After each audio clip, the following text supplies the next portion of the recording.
Hello everyone, this is Grace. It is October the 27th, 2019, and we are going to be, this is going to be part of the second trumpet. We're going to be taking a look at Zechariah 3. Let's go ahead and get started. And he showed me Joshua the high priest standing before the angel of the Lord, and Satan standing at his right hand to resist him. And the Lord said unto Satan, The Lord rebuke thee, O Satan, even the Lord that has chosen Jerusalem rebuke thee. Is not this a brand plucked out of the fire? Now Joshua was clothed with filthy garments, and stood before the angel. And he answered and spake unto those that stood before him, saying, Take away the filthy garments from him. And unto him he said, Behold, I have caused thine iniquity to pass from thee, and I will clothe thee with change of raiment. And I said, Let them set a fair mitre upon his head. So they set a fair mitre upon his head, and clothed him with garments. And the angel of the Lord stood by. And the angel of the Lord protested unto Joshua, saying, Thus saith the Lord of hosts, If thou wilt walk in my ways, and if thou wilt keep my charge, then thou shalt also judge my house, and shalt also keep my courts. And I will give thee places to walk among these that stand by. Hear now, O Joshua the high priest, thou and thy fellows that sit before thee, for they are men wondered at. For behold, I will bring forth my servant, the branch. For behold, the stone that I have laid before Joshua, upon one stone shall be 7 eyes. Behold, I will engrave the graving thereof, saith the Lord of hosts, and I will remove the iniquity of that land in one day. In that day, saith the Lord of hosts, shall ye call every man his neighbor, under the vine and under the fig tree. Okay, let's start from the beginning. So the first scene is a judgment scene. And before we review this, I want to point out a couple of things. In the judgment scene, you're going to see Satan accusing Joshua. Joshua has on filthy garments, so you better believe he's well aware of his sins when he goes before the judge, when he goes to be judged. But instead of being accused by God, as everyone wants to think that we are, he's actually defended by God. God has already forgiven him.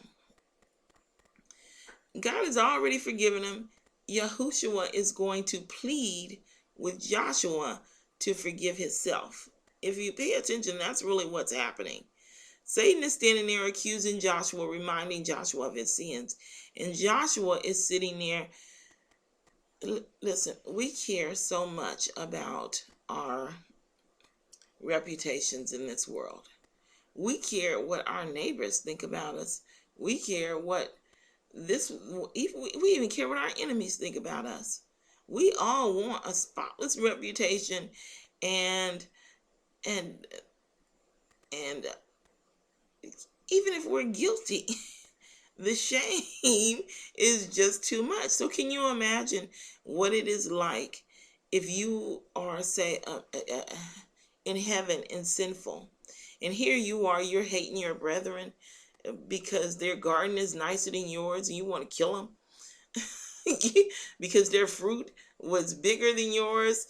Can you imagine? What about us? We experience it all the time.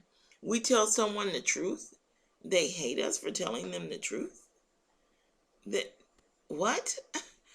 They hate us for trying to help them be saved. Come on. Can you imagine what it would be like if a sinful person went to heaven and they're thinking all of these wicked thoughts, and Yahweh knows their every single wicked thought? It would be worse. It's worse than hell. It's torture. We're going to take a look at the scene, and we're going to look at it and read exactly what's going on, because it is not God that is accusing Joshua. It's God that's trying to convince Joshua to forgive himself and come into heaven, because Yahushua is going to say, because of me, because I believe in you, come into heaven. I believe in you. Don't you worry about all those sins. I have paid the price for those, and I believe in you. So come. So let's read it again. And he showed me Joshua the high priest standing before the angel of the Lord, and Satan standing at his right hand to resist him. Not Yahushua, not God. And the Lord said unto Satan, the Lord rebuke thee, O Satan, even the Lord that has chosen Jerusalem rebuke thee. Is not this a brand plucked out of the fire? Now Joshua was clothed with filthy garments and stood before the angel. And you better believe he knows he's filthy. And he answered and spake unto those that stood before him, saying, this is the angel of the Lord. And he answered and spake unto those that stood before him, saying, take away the filthy garments from him. And unto him he said, behold, I have caused thine iniquity to pass from thee, and I will clothe thee with a change of raiment. And I said, let them set a fair mitre upon his head. So they set a fair mitre upon his head, and clothed him with garments. And the angel of the Lord stood up. And the angel of the Lord protested, because when he stands up, it says in the Bible it says they stand to judge. And the angel of the Lord protested unto Joshua, saying, now he's protesting unto Joshua. He's trying to convince Joshua to come into heaven and to forgive himself. He's already forgiven him. Probably he forgave him before he stood before him. Thus saith the Lord of hosts, if thou wilt walk in my ways, and if thou wilt keep my charge, then thou shalt also judge my house, and shalt also keep my courts, and I will give thee places to walk among these that stand by. That's just, it's not Yahweh or Yahushua. It's not Jesus standing there pleading, oh, please, God, please don't burn it. Please don't kill. Oh, no, please. Look, it's my blood. No. Yahweh is our Father. He wants to forgive us. That's why we've been here 6,000 years. It's because he wants us saved.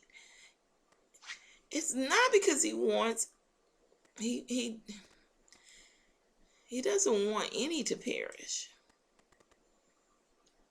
We need to understand that. He doesn't want any to perish. So anyway, that's the first thing. Well, because let's move on, because the part that pertains to the second trumpet, I think it's going to reveal itself a little bit more here. We're going to do Zechariah 4 as well, and go other places in the Bible. But let's continue. Hear now, O Joshua the high priest, thou and thy fellows that sit before thee, for they are men wondered at. For behold, I will bring forth my servant the branch. Now he's speaking for the Lord. He says, thus saith the Lord of hosts. Okay?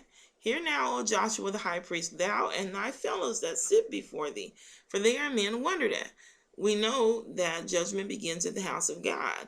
So the ones that sit before thee are part of that first fruit, or they're part of the 144,000 to be specific, because he's a Levite. So anyway, behold, I will bring forth my servant the branch.